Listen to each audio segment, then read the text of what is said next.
रोहित जी, आप अब तो आपको जॉब भी लग गई है, काफी सेटल भी हो चुके हैं, मकान वगैरह भी सब बनवा लिए हैं, बढ़िया है। तो आप शादी कब कर रहे हैं आप? ये क्वेश्चन अब तक शायद सैकड़ों बार पूछा जा चुका होगा। और हमसे पहले भी कोई पूछ चुका है क्या? सैकड़ों बार पूछा गया होगा, कभी ऑफिस में, कभी दोस्तों में, रिश्तेदारों में, घर में कई बार पूछा जाता है कि आप शादी नहीं करेंगे क्या। तो शादी ब्याह का नाम सुनते ही पहले तो होता था ना कि बहुत बड़े बड़े लड्डू फूटा करते थे मन में। आज स्थिति ऐसी आ गई है कि जब हम देश दुनिया की वर्तमान चीजें देखते हाँ परिदृश्य को देखते हैं तो लगता है कि अब जो लोग शादी कर लेते हैं बहुत बड़े महान काम कर रहे हैं। और देखो, शादी वादी से मैं बहुत ज्यादा सरोकार नहीं रखता हूँ, बट मैं मानता हूँ कि जीवन में एक अच्छा साथी होना जरूरी है। कई बार जब हम अकेले पड़ चुके होते हैं, जब दोस्त यार सबकी अपन अपन पर्सनल लाइफ होती है, तो सब लोग अपने अपने लाइफ में एंजॉय कर रहे होते हैं, तो उस समय शादी का एक बहुत बड़ा अहम रोल हो जाता है कि कोई हो जो आपको पिंच करता रहे। कई बार आपको जब आप अनुशासन से हट के, कई बार जब अनानुशासनित हो जाए, आप गलत रास्ते में चलने लगे, तो कोई आपको हो छड़ी पकड़ के, चाहे वाइफ हो या गर्लफ्रेंड हो या फिर टोकने वाला, हाँ रोकने टोकने वाला हो, आपको समय समय पर बताते रहे कि तुम अनुशासन से हट के काम कर रहे हो, जिम्मेदारी से हट के। कई बार आप बेबाक हो जाए, चीजों को लेकर गुमशुदा हो जाए, कभी किसी डांट फटकार में आप अपना खुद को भुला दे, आप दुखी हो जाए, समस्याओं से ग्रसित हो जाए, तो उसमें लगता है कि एक दोस्त हो, चाहे वो शादी के तौर पे हो, चाहे वो एक नहीं संगनी के तौर पे हो, कोई भी हो, तो उसमें लगता है। देखो, मेरे शादी करने के पीछे केवल कारण यही नहीं है कि मैं चाहता हूँ कि पहले मैं तो परिपूर्ण हो जाऊं, मैं खुद में इतना स्टेबल हो जाऊं कि सामने वाले को समझा सकूं कि शादी क्या होती है और शादी में जिम्मेदारियां क्या होती हैं। और जो पिक्चरों में दिखाया जाता है 3 घंटे का जो आदर्श जीवन होता है, जो 3 घंटे का जो आदर्श जीवन होता है कि लड़की ऐसी होती है, फिर उनमें फाइटिंग होती है, फिर प्यार होता है, फिर हैप्पी एंडिंग होती है, लेकिन असल जीवन जस्ट इसके अपोजिट होता है। वो रियल नहीं, वो रियल है। वो रियल नहीं, हाँ वो रियल नहीं, रियल नहीं, रियल लाइफ होती है। बिल्कुल सही बताया आपने। तो हम सच्चाई को अगर जितना गहराई से ले लेंगे, मतलब सामने से एक्सेप्ट कर लेंगे, उतना आसान है, क्योंकि यदि सच्चाई को बैक डोर से एंट्री कराया जाएगा तो हमें उतना दुख देती है। और मेरा शादी करने के पीछे ये भी कारण रहा है कि क्योंकि रिश्ते कई आए हैं और उम्र जैसा मैं दिखता हूँ, आराम से सरकारी नौकरी के बाद मुझे अच्छी खासी लड़की, और ये सब दहेज जो चलता है, मैं खैर इसके खिलाफ ही हूँ। और जो दहेज वाला होता है ना कि आपको ये गाड़ी दे देंगे, ये दे देंगे, वो दे देंगे, तो मतलब अब तक मैंने 15 से 20 ऐसे रिश्ते देखे, जहां पास मुझे घर जाकर तो कहीं नहीं देखा हूँ, लेकिन 15 से 20 ऐसे रिश्तों में मुझे लगभग 80 to 90% रिश्तों में केवल यही सुनने को आया है। जब मैं क्रॉस वेरीफाई करता था तो यही आता था कि लड़की यार उसके साथ सेट है, यार उसके पीछे 10 लड़के घूमते हैं, यार उसका कैरेक्टर खराब है, यार उसके साथ शादी मत करो यार। मतलब ऐसे विश्वास नहीं करोगे कि मतलब मेरे पैरों तरह जमी खिसक जाए। दोस्ती यारी अपनी जगह होती है, लेकिन अगर लड़कियां खुद उनको अपने पीछे घुमाए। इसमें रोज हम टोकना चाहेंगे कि बॉयज ही कम नहीं है। नहीं तो वही तो बता रहा हूँ मैं चूंकि बॉयज हूँ तो हम एक तरफा नहीं देखेंगे भाई, जो भाई दोनों में कमी ऐसा समाज में निकल के आती है। नहीं तो मेरी बात ये सुनिए, पहले मैं समझा रहा हूँ। क्या मतलब ये है कि ऐसे अगर मैं हूँ तो मैं अच्छा हूँ तो मैं अच्छा देखने की कोशिश करूंगा, लेकिन इसका मतलब नहीं हो कि आपको अच्छा ही मिलेगा, लेकिन कम से कम आप अपने स्तर पे तो अच्छा बन जाए। अब अपने आप में आप कितनी उड़ चुकी है, इतना फैल चुकी है आपकी जो ये तमाम तरीके की जो गुंजाइशें हैं कि गांव समाज के आदमी आपको जानने लगे। कहीं ना कहीं आपको लगता है कि आपको ये जो स्वावलंबन की कमी है, आप अपना इज्जत, संस्कार और जो आपकी ताकत है उसको आप नहीं समझ पा रहे हैं, आप उसको नहीं समझ पा रहे हैं और आप भटकते रहे। क्या लगता है कि आपका सुंदर होने से आप 4-5 लड़कियों को दोस्त बना के अपने आगे पीछे घुमा लोगे तो आपने बहुत बड़ा तीर मार लिया। एक समय आपने गाना सुना होगा कि धूप में निकला न करो रूप की रानी, गोरा रंग काला न पड़ जाए। तो ये जो गाने हैं थोड़ा पुराने ही रहे तो बेहतर होगा, क्योंकि जब आज के समय से हम इसको कोरिलेट करते हैं तो आजकल लड़कियां केवल दिमाग स्तर पर, शरीर स्तर पे नहीं, दिमाग स्तर पे भी सोचती हैं। पहले कहते थे बेटा शादी होने वाली है, घर के काम काज में थोड़ा कम हाथ बढ़ाया करो, नहीं तो हाथ काले पड़ जाएंगे, धूप में बाहर मत निकला करो।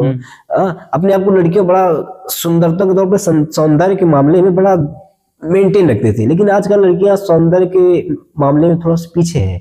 वो अपने दिमाग को आगे बढ़ाने की कोशिश करती हैं और ये होना जरूरी है, क्योंकि लड़कियों के एक बहुत बड़े वर्ग ने लड़कों के एक बहुत बड़े वर्ग को चुनौती दिला दी कि मैं लड़की हूँ, मैं जो तुम कर सकते हो लड़के होकर मैं वो कर सकती हूँ। आज लड़कियां वो महती भूमिका निभा रही हैं, अपना परचम लहरा रही है, देश दुनिया में इतना अच्छा अच्छा काम कर रही है। मैं उन लड़कियों की बात करता हूँ।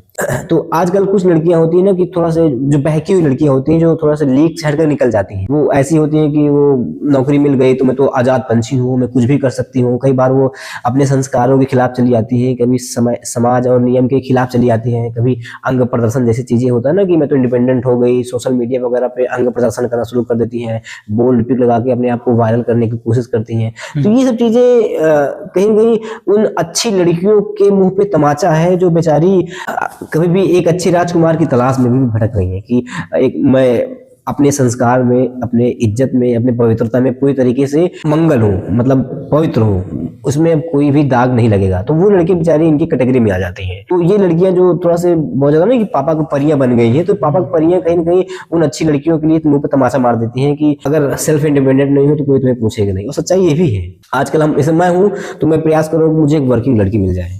वर्किंग लड़की के पीछे ये फायदा मतलब ये होता है कि वो अपने काम से काम में रहेगी, अपने निजी जिंदगी में वो भी अपने सपनों को उड़ान देगी, पंख देगी। कभी ये नहीं होता है कि बस हमारी जिंदगी मैटेरियलिस्टिक लाइफ बन के रह गई है, भौतिकवादी संसार में मेरा कपड़ा, मेरा मकान, मेरी दौलत, बस वही चुगलियां करना, सास के साथ बैठ के, बहू के साथ बैठ के, यारों के साथ बैठ के, दोस्तों के साथ बैठ के चुगलियां करना। ये जो स्टैंडर्ड है ये लगभग बहुत पुराना हो चुका है। तो लड़कियों को जो एक बड़ा वर्ग है उसको चुनौती देने के पीछे अब लड़के क्या करते हैं, अब उदाहरण के माध्यम से समझाता हूँ। जैसे एक पिंजड़े में एक शेर बैठा हो और एक लोमड़ी हो, एक गाय हो, दोनों गाय और लोमड़ी दोनों लड़की समझ लो, और शेर को शेर बिल्कुल गहरी नींद में है और उसकी नींद में विघ्न डाल दे। कौन? लोमड़ी। देखो लोमड़ी से शेर जो है लड़ने में हो सकता है कि दोनों में गजब की टक्कर हो, लेकिन कभी पहले वो गाय पे वार नहीं करेगा, वो पहले लोमड़ी पे ही वार करेगा। ये सच्चाई है। तो मतलब ये है कि वो आजकल के जो लड़के हैं नौकरी मिलने के बाद फिर नौकरी वाली लड़की ही चाहते हैं, क्योंकि वो अब उनको बदला देना चाह रहे हैं कि भाई आपने अपनी आजादी को खूब परचम लहराया है तो हम आपको बदला देंगे। वो गाय को तो आसानी से वो कर सकता है, चोट पहुंचा सकता है, लेकिन वो लड़ेगा लोमड़ी से जिससे खुद चोट पहुंचाने का डर हो। तो ये सच्चाई है। मैं तो कहता हूँ उन लड़कियों से मेरा विनम्र निवेदन है, पहला तो आपके संस्कार और आपके घर परिवार में इज्जत। दूसरा, बहुत समय बीत चुका है उन पुरानी किंवदंतियों को खत्म हुए कि लड़कियां तो शादी के लिए बनी हैं, उनको घर पे ही रहना है, उनको देश दुनिया में कमाने से क्या मतलब है। वो सब जो किंवदंतियां हैं बहुत पीछे छूट चुकी हैं। आज लड़कियां कदम से कदम मिला के चल रही हैं। तो आपको जरूरत है एक बुद्धि के बौद्धिक परिवेश में खुद को ढालने की। अब जितना हो सके अब अपने आप को स्किल कीजिए। सुंदरता तो आपकी मजबूती है ही, लेकिन साथ में टैलेंट आपकी पहचान है।